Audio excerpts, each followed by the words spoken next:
One of the most common questions I get on a regular basis is that I know I need to change, I know I need to work on my habits, but what habits do I actually focus on first in order to change my life?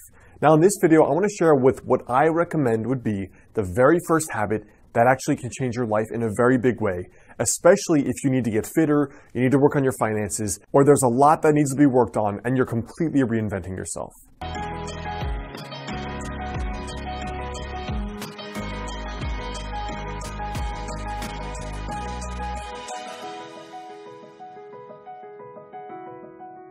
What's up guys, Alex Hine here, author of the book Master the Day. So I want to start with the story first to see if you can spot some of the key differences between two people that are both trying to reinvent themselves. June 15th, 1954. Two beautiful twins are born into the world. Their names are Billy and Kelly. Now they're both born into the same social class, middle class. They're both raised by great parents in a loving, supporting household, a household that encourages them to go after their wildest dreams. They both go to the same school and even hang out with the same friends. They eat the same potluck dinner every night and they play the same sports. They take the same vacations and they even read the same books. They're both into personal development, so they read at least one great book per month. They both get married and go on to have kids and create warm, loving families that celebrate the holidays together. They both read the same magazines, watch the same TV shows, and even go to many of the same events as adults. But here's where they differ. Despite all their similarities, over the decades, Kelly has maintained her slim, 135-pound physique with very little variation over the years. She enjoys vibrant health. She's bursting with energy that allows her to juggle her career and a family and still maintain her sanity. She sleeps soundly at night with the worries of her own life and the world not keeping her up. She's pretty much never had a muffin top, and even now at age 48, even though she's gained a tiny bit of weight, she still looks great. She also has almost $750,000 saved. Everyone describes her as so happy she could be on Prozac, and she seems to have it all. Her brother Billy, however, is a different story altogether. Even though Billy and Kelly were both at healthy weights in their 20s when it's easy, Billy is now 50 pounds overweight with high blood pressure, pre-diabetes, sleep apnea, a spastic colon, no sex drive, and exactly zero energy. In fact, he doesn't even remember what being healthy felt like, since all he deals with every day is constant, impenetrable fatigue and brain fog that hits him the second he wakes up. But despite earning a strong six-figure income, he's over $50,000 in debt with virtually no savings. And to top it off, he's known as the Scrooge of his town, always complaining about the things that go wrong for him and how hard he works and how little he gets in return. Well, what gives? How could two people with similar IQs, upbringing, interests, education, parenting styles, and more have ended up so different? How did Kelly's life appear to get better with age, with incredible levels of health and vitality, physical wealth, happiness, and an amazing family? It wasn't just her net worth that got better, it was her life net worth. And how could Billy seem like a pawn thrown around in the wind by an angry deity? What is he missing that she possesses? So this story is the very first story, the opening chapter, the opening page of my book, Master the Day. So what did Kelly actually possess that Billy didn't? Well, to me, that one thing she possessed was self-awareness. So to me, the most important habit to change your life is self-awareness. All right, I get it. You were looking for something sexy. You were looking for a tactic to try, something that's cool and unique that you haven't heard before. But here's why self-awareness is the key, and it is not sexy and not the sexy things that make people successful in a holistic sense. Self-awareness shows you three things in your life. It shows you your flaws, it shows you your strengths, and it shows you your loops. For me as a kid, I used to be a horrible know-it-all. I would read books on every subject imaginable. I read hundreds of books. And the thing is, I knew lots of things from an intellectual perspective. I could tell you about sports and medicine and philosophy and meditation from an intellectual perspective, but not from a direct experience perspective. You know, I knew a lot about sex, but not about having sex, if you know what I mean. That my flaw was that I was a know-it-all. So it took me years of self-awareness practice to understand that was a flaw. And sometimes it's better to keep friends than to be right. But it also will show you your strengths. As a kid, I was also extremely sensitive. I'm an INFJ Myers-Briggs type, super introverted and super receptive and perceptive about people's emotions. So as a kid, I could read people almost by the time we'd finish shaking hands. I could predict their personality pretty accurately.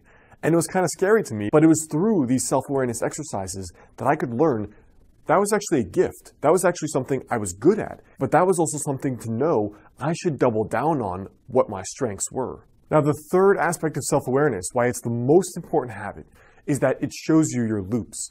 You know, when I was a kid, whenever I would complain to my mom and be like, I wanted to go to my friend's house, she'd say, you sound like a broken record. All of us have loops. There are many names for these things, but they're basically the behaviors you know about your own friends and family that they always do that's annoying as hell. And you know that it's not helping them in life. For me, I once had one of these clients where she was looking for all these mystical solutions to her problems, like looking for Jesus, looking for deities, looking for meditation, trying to solve her marriage issues. And she was going far out, looking for the solution. And when I got to talking to her, within 5 minutes, I realized she always complains, she's super negative, she puts people down, she's highly critical of others and herself. And I was like, this woman was looking for God, and what she needed was to work on her flaws.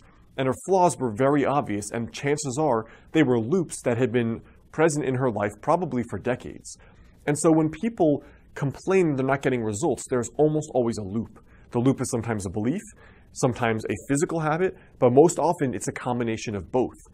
Through self-awareness, you will know when you go into yourself what your flaws are, what is stopping you from having whatever the results are you want in your relationship, in fitness, in finances. All right, so what do you actually do about self-awareness though? How can you actually improve it?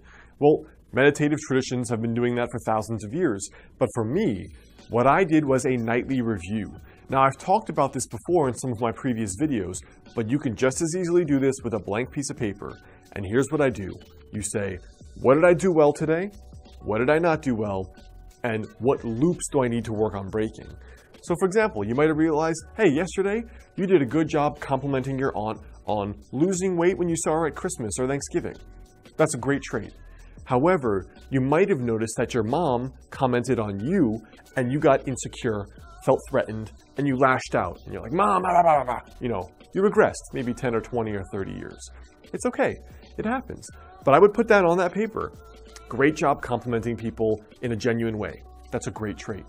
What I need to work on, not getting so defensive when mom talks to me about my weight or with some other issue. Most often it happens with family because we are great at triggering each other. That's a great example of what I would need to work on. And then the third thing is, what are the loops that I need to fix? For example, in my early and mid-20s, I struggled a lot with saving and earning more money. And I found that behind it, first of all, was that I thought that, hey, life is short, screw it. Might as well enjoy my life, go on that trip, go to Six Flags, buy these video games, do whatever I want. So my belief was that life is short, why save money?